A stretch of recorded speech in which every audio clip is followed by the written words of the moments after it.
Hey gang, welcome to my first deck spotlight.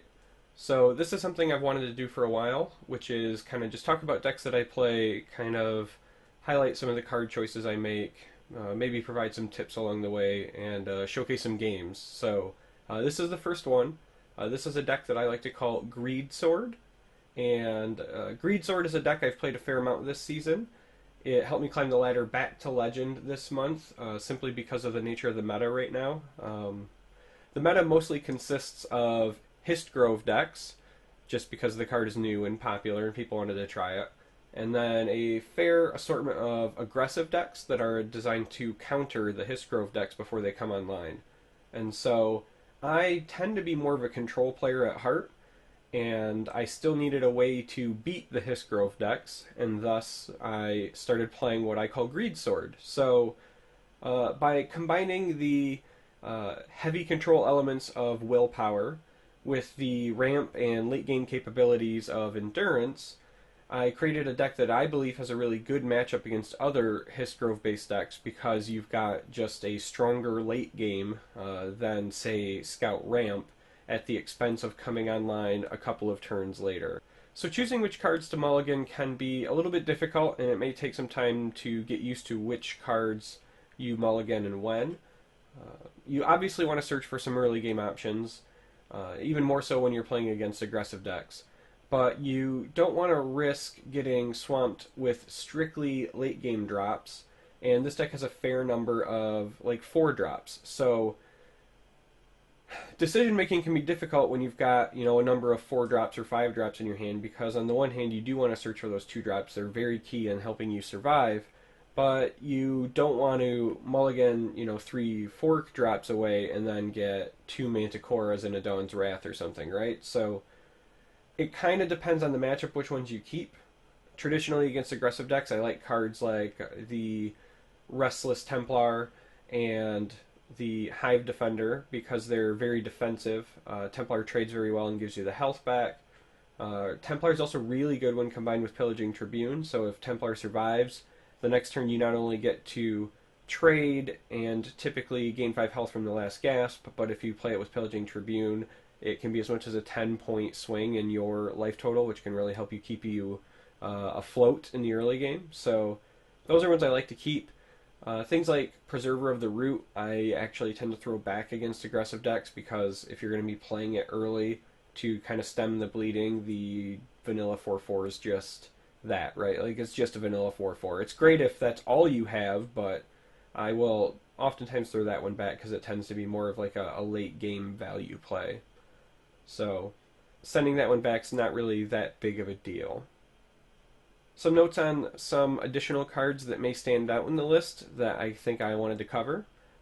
First is Ravenous Hunger. Ravenous Hunger is probably a card that's most disliked in the list, and I can completely understand why. So the card is very brittle, and the 1 health means that it dies very easy to Murkwater Witch.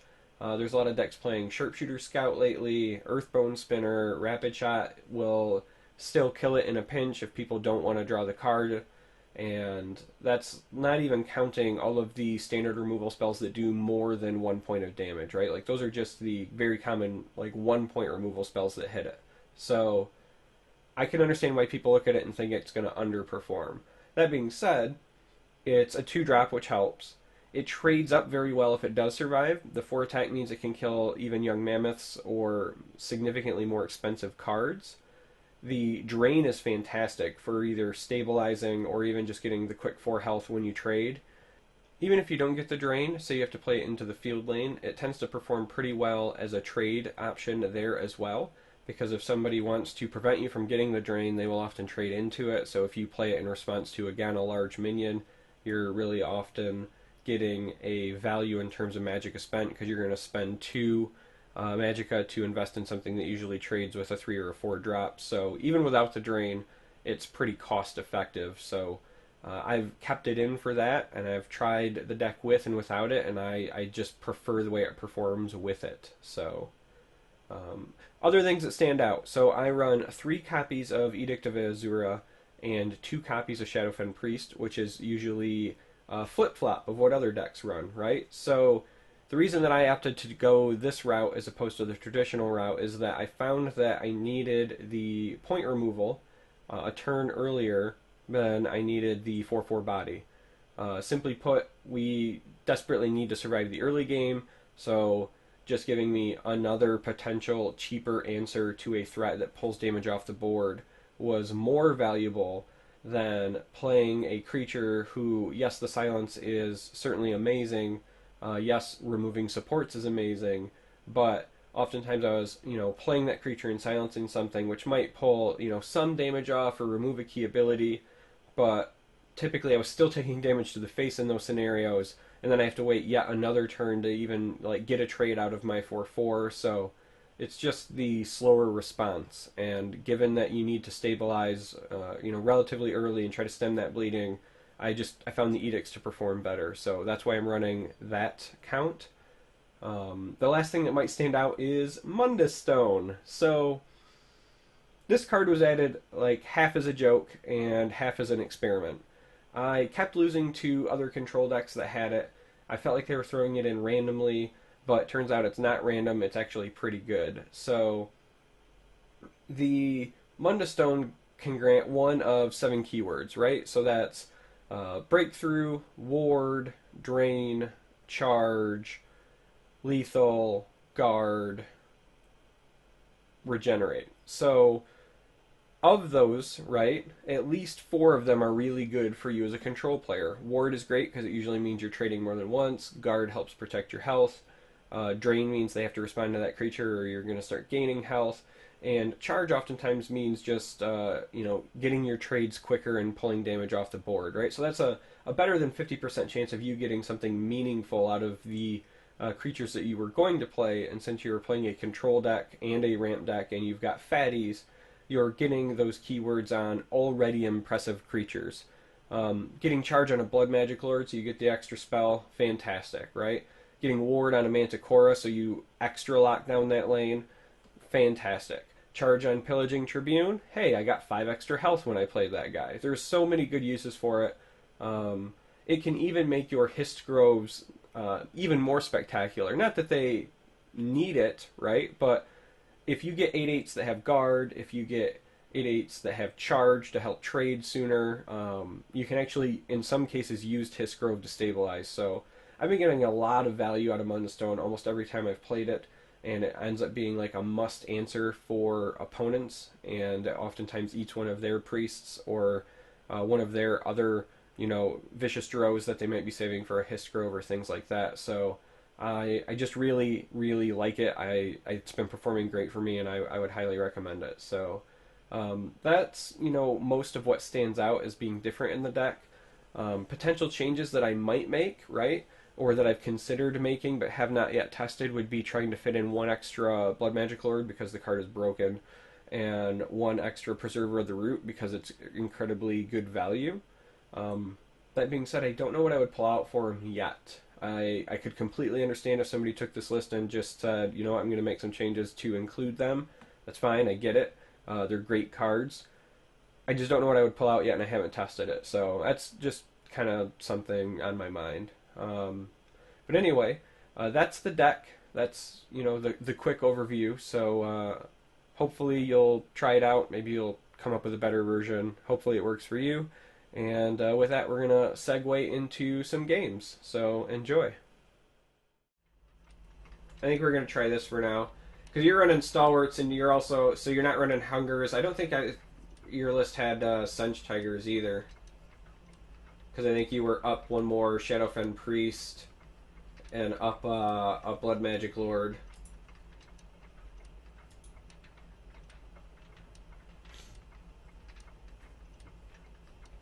Yeah, that's the only reason why I think, going to stick with the Ravenous Hunger. Ravenous Hunger is a little bit more brittle, but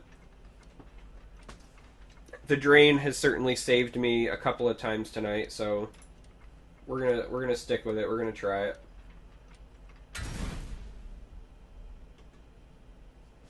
Yeah, this Herpes Tower is rough. Seriously, we had a 7-win streak to get all the way to the top, and then nothing,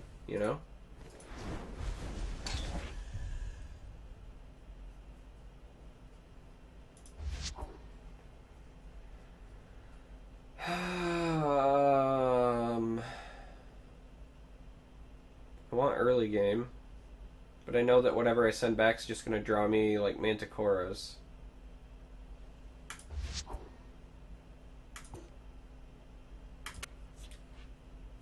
I'm going to keep both of them. Yeah, see, like, I'm going to keep both only because I have the potion. So it's really like a turn 3 and a turn 4. But it's not ideal.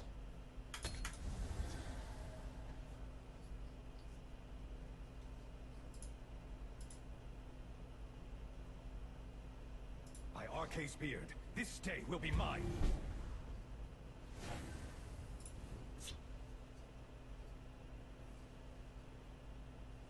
The longer the odds, the sweeter the victory. Yeah, if I had a third root, I think I might feel slightly better. There's a plan. There's always a plan. Yeah, I'm just not a big fan of the mammoth in this build. Too late for you. Like I said, when I was running it in testing, I was just cracking runes by accident, and I didn't like it.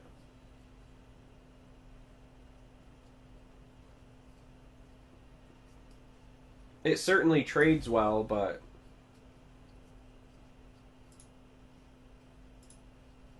yes, he is streaming ESL. He's been streaming it for a bit. Couple hours at least.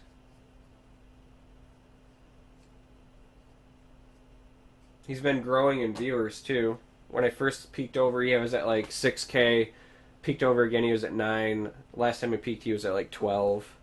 But it's good for the game, just to get the exposure. Awaiting orders. I would like if I were running Lucian. I don't know. See, I don't know I would, because then not only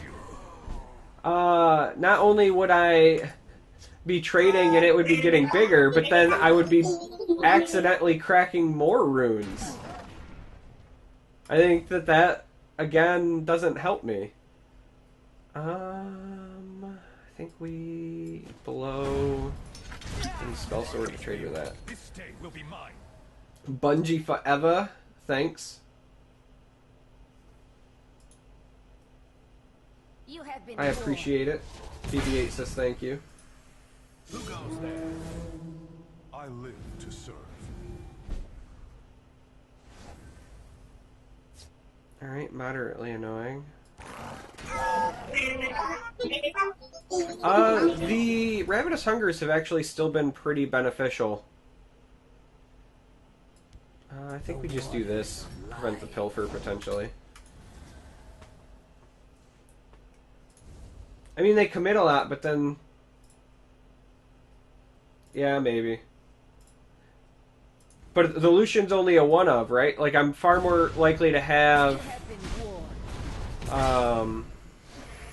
I'm far more likely to have mammoths without him, as opposed to mammoths with him.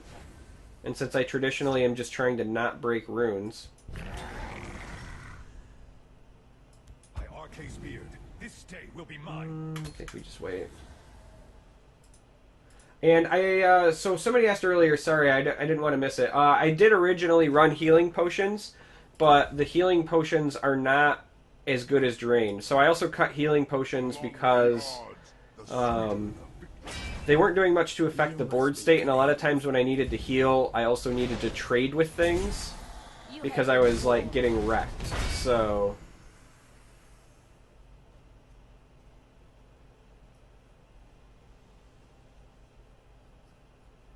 how do you guarantee a win when you're sitting on top of a star? I wouldn't know, because we were up there earlier, and then we lost, so... Yes, drink as hard as possible.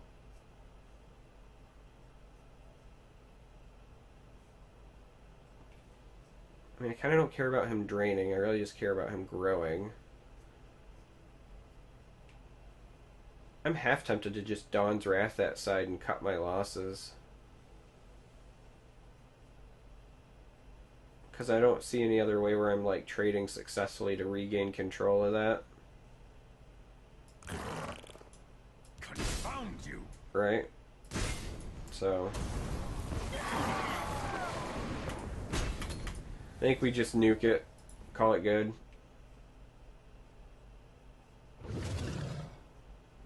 You gotta hang at the moment. Beer and Grey Goose too much. Well, that was a quality way to counter me. But I'll take that javelin off the top. Javelin off the top. Chimera, guide us.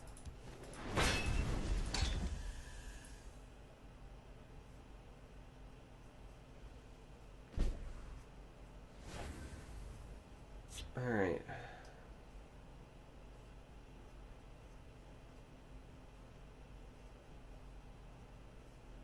We're a turn away from Odiving. So this is doing this.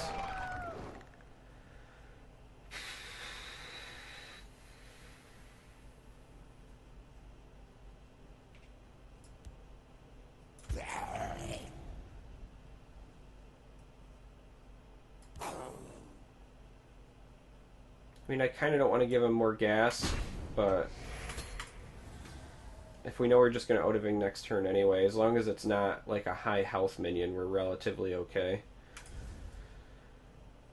The longer the odds, the sweeter the Yep, like that's fine. That's still at 4.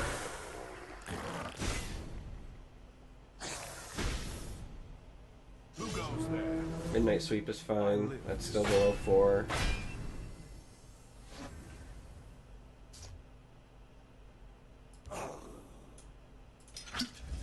Your storm is no match for mine.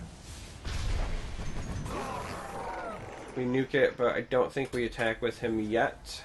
Last thing I want to do is give him a javelin on this before it's had a chance to swing. I live to serve.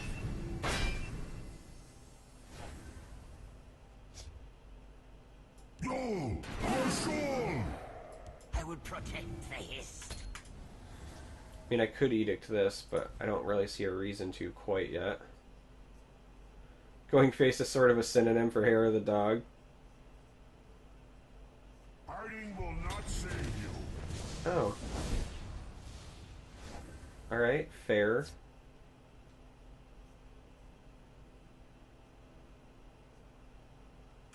Go! Your soul!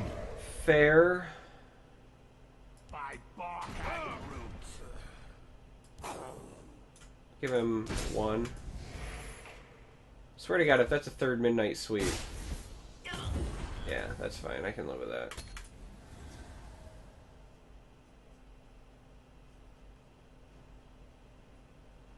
The moons give this one strength.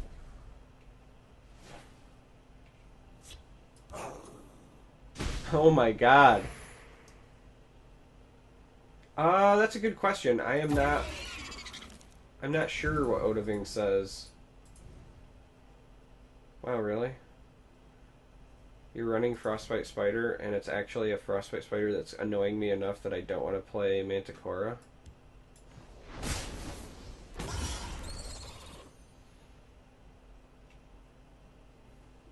Do I just really want to get rid of this?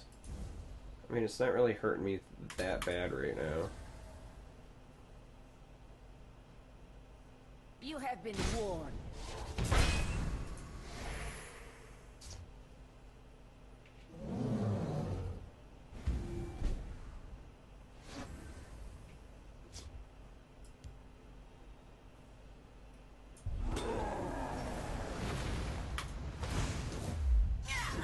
My fight is done. Yeah, there we go.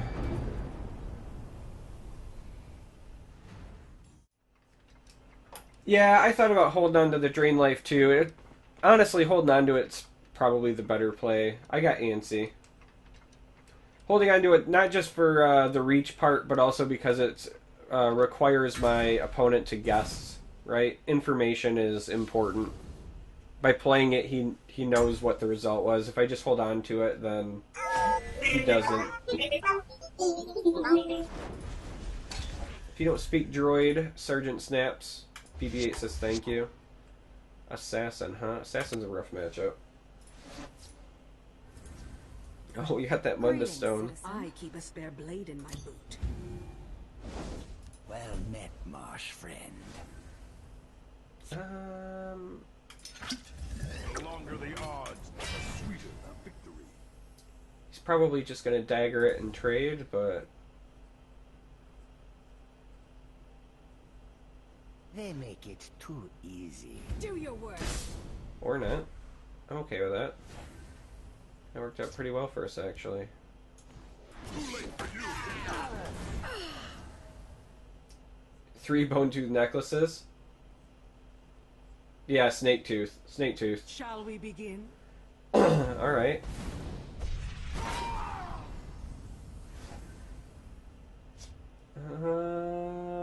I really, really, really wanted to just play Munda Stone there. Because I was like, oh, if I pop Munda Stone and then play Templar. But I can't afford to let that guy stick around. That guy's too good. The Night Mother will guide us. Murder Cat was playing Khajiit.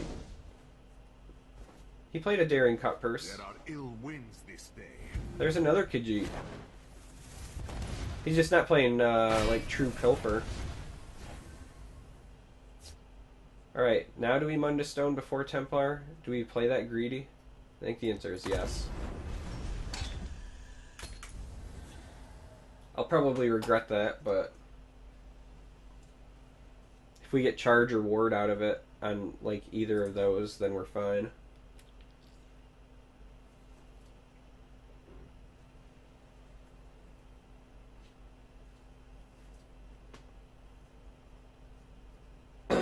Turn 3 lethal a few days back. Oh, the Avatar. Yeah, that's fair. You are right, Tatobson. How dare the Murder Cat not play that? When you're right, you're right. Yeah, Charge is really strong in Legends in general. Your coin. The split lanes make it incredibly relevant. Will die, sheepskin. For the Black.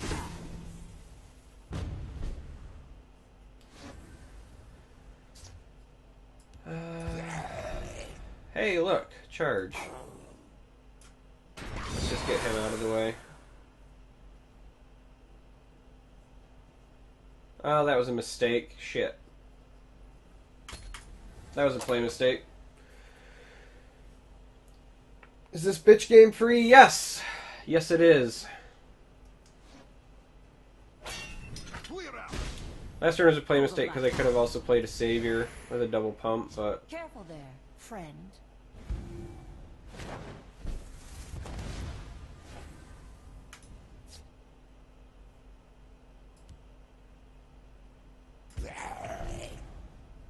breakthrough.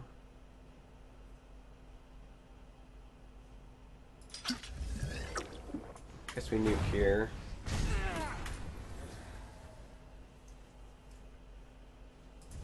Yes, it is open beta, free to download. The free-to-play rewards are actually pretty generous.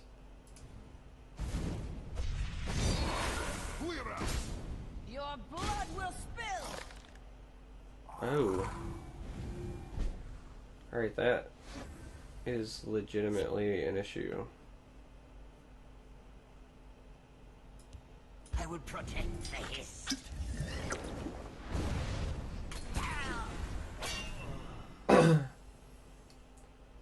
Yeah, I'm right there with you. Your blood will The only... Oh, that's even more of an issue now. That was a really good top deck for him. The only money that I have spent were for the sole purpose of creating some YouTube videos, so... The longer the odds. I am the child of darkness. Depending on what he top decks, he might just win here. That last, Cliff Racer last turn really fucked us hard. How much time do I spend? Not a ton. I mean, I stream, but I don't stream like 8-hour streams or anything. It's, you know, a couple of nights a week. Sure. Alright, has he got it? Oh, maybe.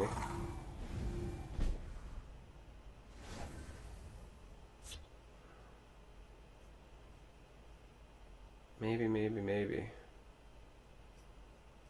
What do we got as options, boys? We've got that. Burn it all to the ground. That. Oh, that was huge. That was huge because he got. Oh, that was so huge. Huge mungus. That might have just turned it around and won us the game. We got 5 extra life and killed the dude off of that. Waiting. Careful there, friend.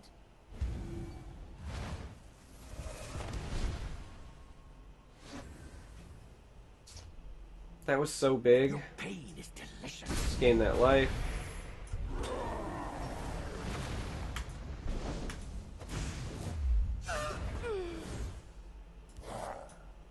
Well, hell, at this point. Prisoners.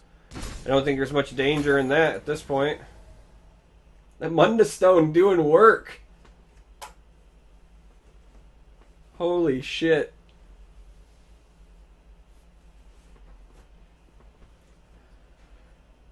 This smile is legitimate. I feel justified in my shitty crafting of the Munda Stone over Blood Magic Lord now. Kappa.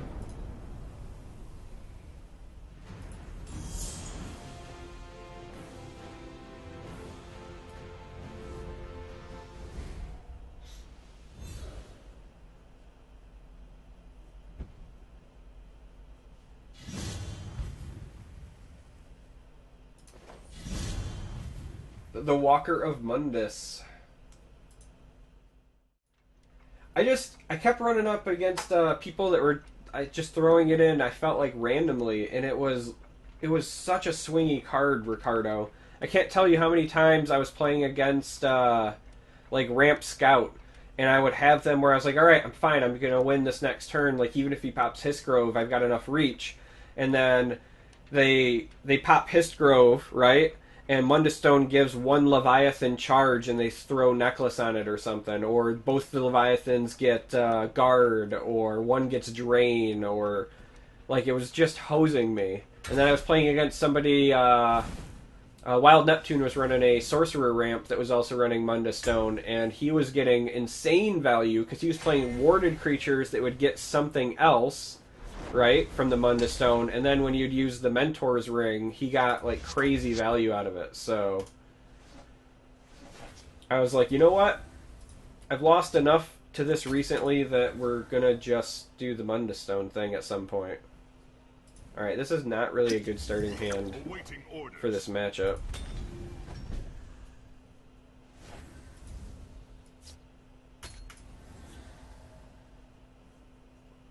Two drops OP.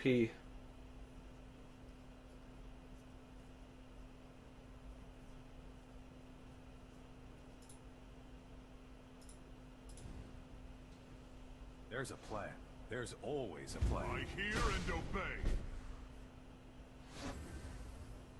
Alright, the Raider will help. Let's get you off. Pull the most damage off the board. Yeah, he's been streaming it for a bit. Dilg. Who goes there? I live. Going on, I think like 4 hours now. But it's wonderful news. Wonderful news for ESL. Let's eat a Javelin. Yeah, why you put 2 copies of the Drow in? Yeah, I mean it's between the Munda Stone and the Rothgar Forge. No matter what.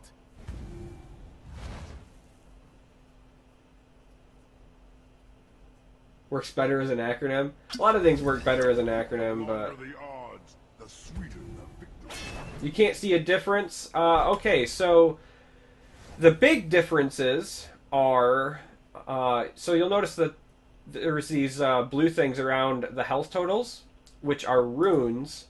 And the runes are something that when you take 5 health and damage... Alright, I gotta pay attention here for a brief second. It's probably Relentless Raider, or Restless Templar, I mean, right? And then we can Tree Minder and Crushing Blow next turn. Or at least it gives us the option. If I do it here, he can't trade. Well, no, let's just do it here. Alright. So yeah, the runes, when you take 5 damage, the rune will break and you get to draw a card. So one, it's just like a catch-up mechanic in terms of drawing resources when you're behind. The other big difference is that if you draw a card that has the prophecy keyword, you get to play it for free. So you can actually like interrupt or affect your opponent during their turn. Another big difference is there's split lanes, right? There's 2 different lanes that, unless cards say otherwise, don't interact with each other. And you can... Well, I guess we're not tribuning this turn, right? So we go back with the original plan. That, there, and here. This lane also, creatures played here get cover. So, like, there are some other mechanics. There's no hero powers. Classes are different. So instead of, like, a class that's just based on, like, Hearthstone, like, set cards, in this, classes are made up of a combination of attributes. This game also has support cards, which are very similar to like artifacts or enchantments in Magic. Well, that was very timely.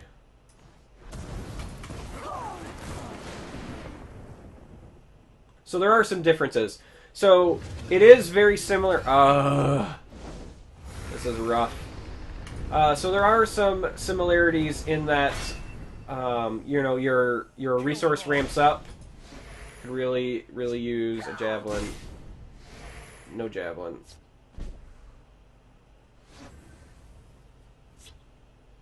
They're also similar in that the attacker gets to choose the results.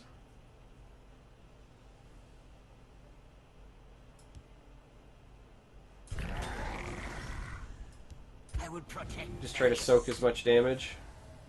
Pray. I think it's very much free to play. The free to play rewards are actually really generous. You can hit legend with decks that are crafted in like a week's time, roughly. Not saying you're gonna have a full collection in a week's time, but you can get a competitive deck in about a week's time of like relatively decent grinding. You know, 2-3 hours a night maybe. You know, I've been playing for a couple months now, right? But I don't play, like, a ton. And I've only spent money twice, and both times were for the purposes of a YouTube video, so... I don't have a ton invested in it either. Alright. We soaked some damage, but now the big problem is he gets to play a bunch more threats. I will not save you.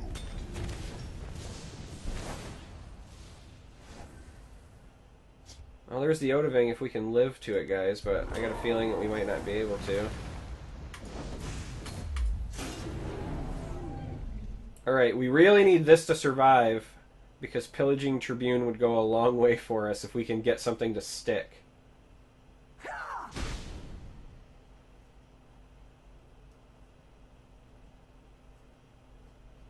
The longer the odds. How long has it been out? It's been an open beta for Awaiting orders. almost 2 months now, right?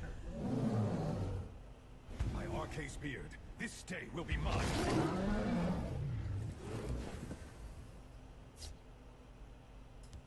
Burn it all to the ground. Alright, so we got that. Now what are our next options? We have Oda next turn. But we need to survive till next turn. Sench Tiger would get us there if he doesn't top deck removal.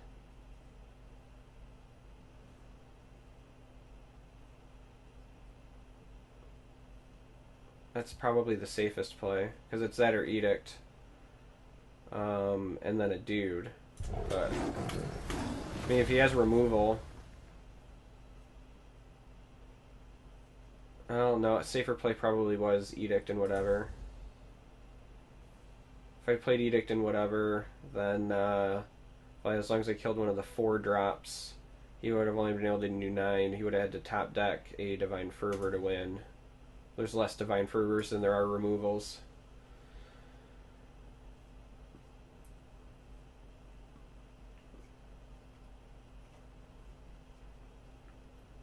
Yeah, 2-month-ish. PR has been relatively recent. Even then, it's not been a big push. I think they're waiting for... I think they're waiting for it to be finished on mobile before they make the big push, but they've been slowly ramping it up. Too late for you.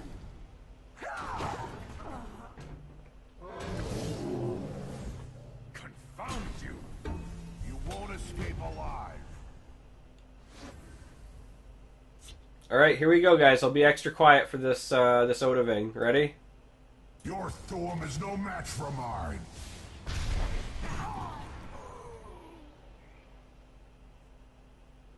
We're gonna wait a turn so we can Tribune on this, hopefully. Is it like Throm, Thorm? He's saying something that's like a Skyrim reference, I feel like, there.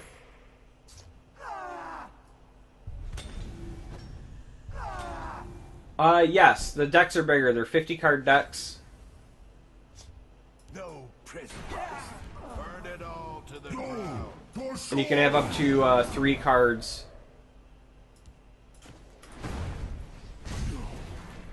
Alright, so then second Pillaging Tribune next turn should just do it for us, right? So if we're going to do another Pillaging Tribune, we want to maximize life gain. This day will be mine. Your thumb is Thor, right? My fight is done. Alright, I guess Concede works too.